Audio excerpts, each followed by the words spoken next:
Well, hello everyone. It is a great day because I am so excited to show you my Lego Harry Potter collection now. It's nothing special, but I'm very proud of it. So without further ado, this is my Lego Harry Potter collection.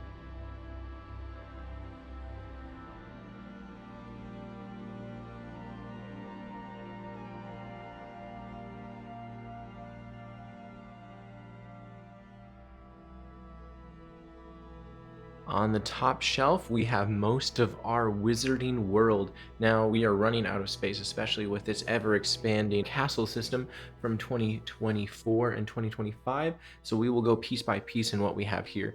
The first thing we have is probably my favorite piece of the LEGO Harry Potter collection.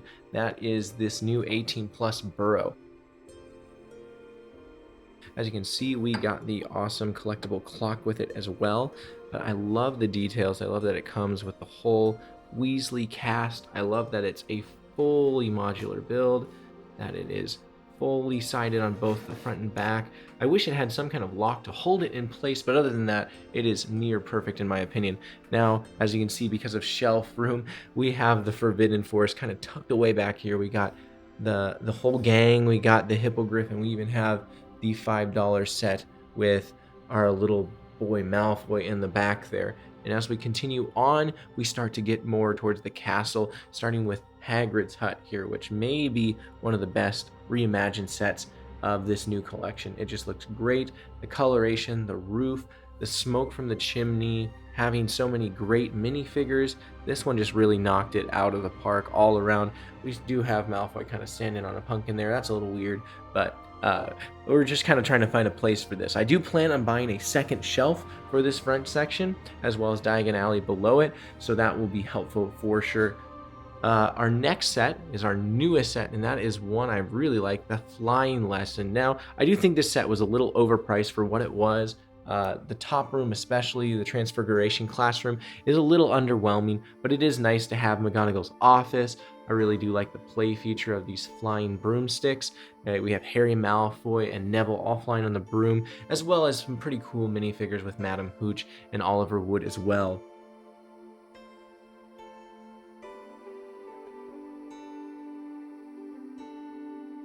Moving on, we have a set I really liked from last year. Not my favorite, because again, I really loved the Burrow, but we have the Great Hall, and this set just has tons of detail, just huge side. It's not a fully modular build, but it is really nice. I wish I could turn it around to show you the inside, because that's also great.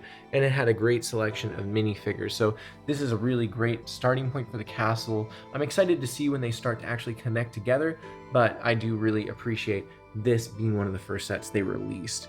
Going down, we do have one of the few sets that does connect together, and one I liked a lot more than I thought I would, that being the Boathouse. It's just a great build. It was a ton of fun to make. You get a lot of great minifigures, including this amazing McGonagall minifigure, as well as this student list. And you get these awesome boats, which you can kind of play around and set up how you want. The next part of that is one I'm kind of indifferent about, the Owlry.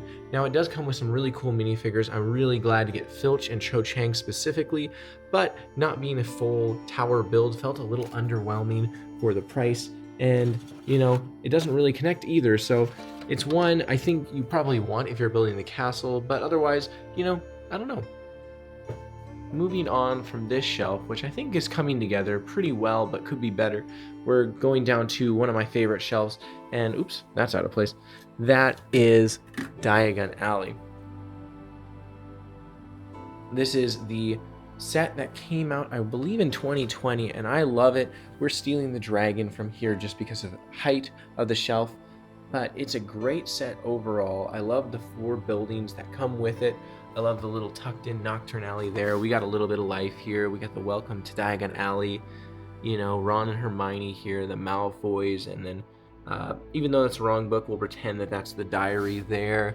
Just a lot of life in this set. Great minifigures. We love Lockhart around here, so we're really glad to see him. And we were able to kind of incorporate Borgin and Burkes, even though it technically should be behind there, into the set. So this is a great shelf with great colors. It fits the build almost perfectly. It is going over a little bit, but again, as we upgrade the shelving unit, we will be able to probably set it up as a corner build with the bank in the middle, and I think that will look really, really nice. Going down, we have a kind of a hodgepodge, but I do like it. We have one of my favorite sets. Again, I know I've said that a few times, but this is probably my second favorite set behind the Burrow. This is Gringotts Bank. It is so beautiful. It was so fun to build, and especially when you can have the dragon up top, it just looks immense. We have some awesome minifigures.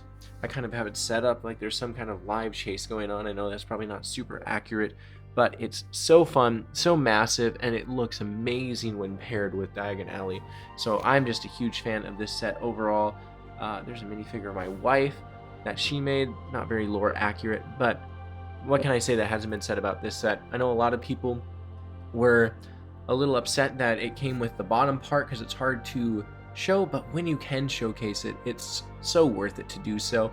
And even outside of that, I do think the bottom part looks amazing. It's got a fun play feature with the little cart that goes. I think it's just a really cool set overall, and I think it really just showcases the immensity of Gringotts Bank. And I think honestly, if you did just half, it would have been a little lackluster. In the back here, we have Grimmauld Place, which is a great set, although I do think that the movement feature of it is not as good as I would hope it would have been when I bought it, but it was a fun build. I like the minifigures that are included, and I think it just represents such an important part and scene of the movie.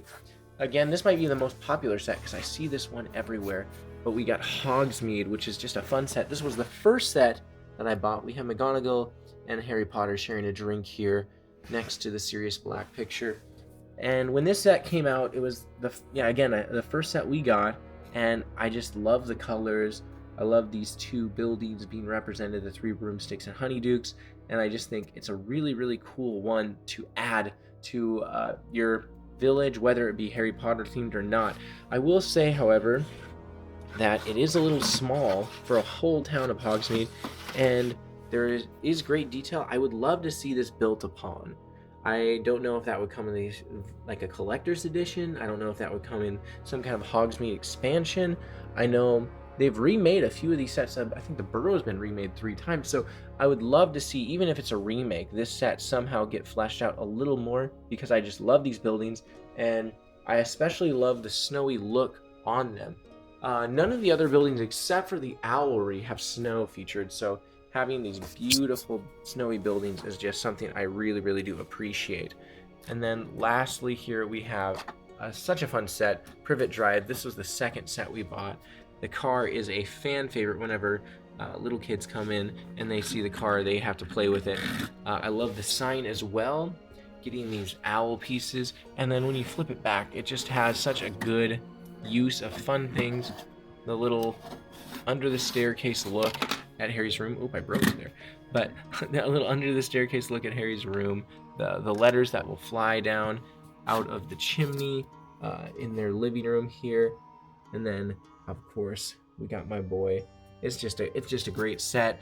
This is another one I would not mind to see built out a little bit, but honestly, I don't really feel like the lack of details are here or anything. I feel like this is a good set, and it's pretty darn perfect as is. So not many complaints, even though I would love to see an even bigger version of it.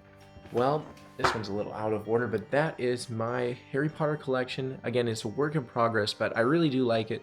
I'm really excited to finally be able to display it all together. Previous to this move, they've been in a few different boxes and in a few different houses, so we have it all here together. So let me know what you think.